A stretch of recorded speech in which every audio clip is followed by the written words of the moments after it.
One of the last true freedoms that we have in this world is the RV lifestyle.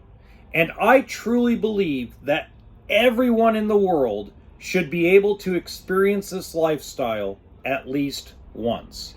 Welcome to HB RV Lifestyle, the podcast.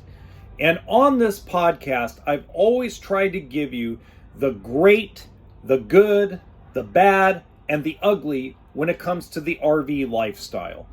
And sometimes we get dragged into a lot of the negativity, especially when there's compounded things, when manufacturers start making claims that are half-assed true, when you start to get a lot of Armageddon level problems that compound on each other, when you have YouTubers that are covering the majority of the negatives, and then you have YouTubers that cover that everything's perfect and sunshine and rainbows.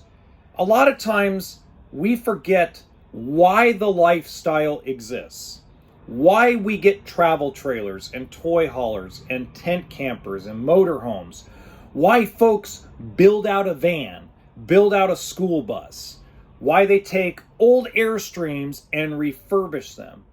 This isn't exactly because of money necessarily, because there are people out there that are very poor and still can enjoy the RV lifestyle.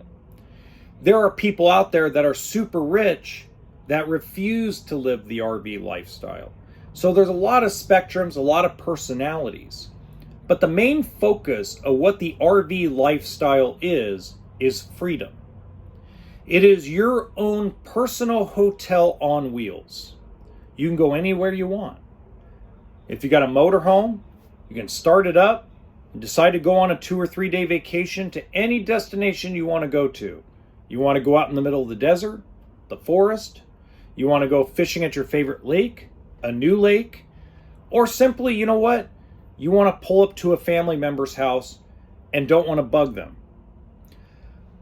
When I got first introduced into this industry, when I first was in sales, when I first was a show dog, I guess you would call me back then, one of the things that I was always overhearing is bed bugs. Somebody else has slept in the bed in the hotel.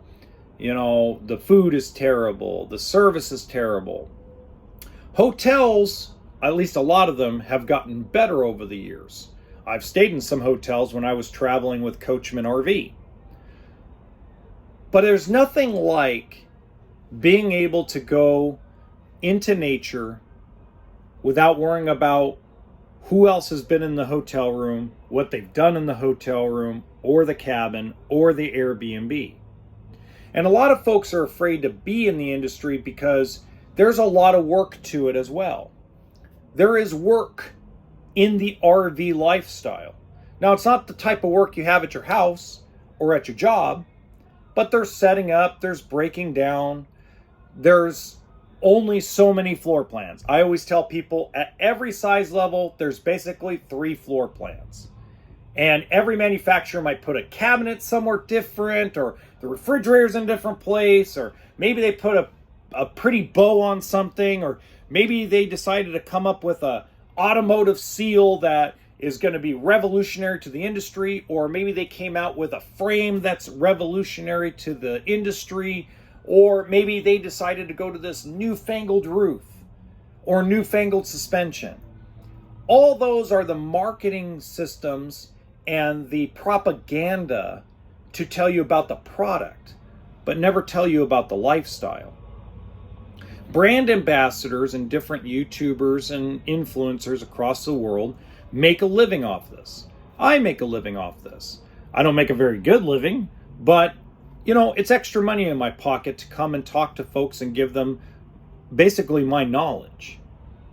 But nobody talks about what it's like to actually park your travel trailer in the middle of a beautiful campground area where there's no hookups, very little people, a creek running in the background, people with fishing poles looking for trout or bass.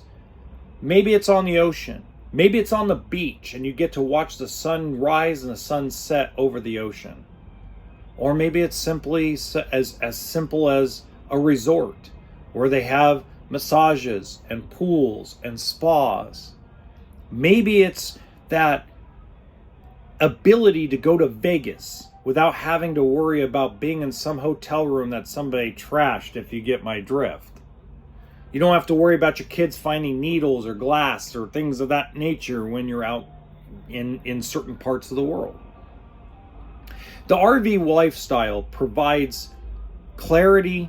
It provides a way out of the rat race, gets you away from the politics, gets you away from all the bickering, and you start to find out that people have more in common with each other than what the news outlets, than what the politicians want to make it out to be.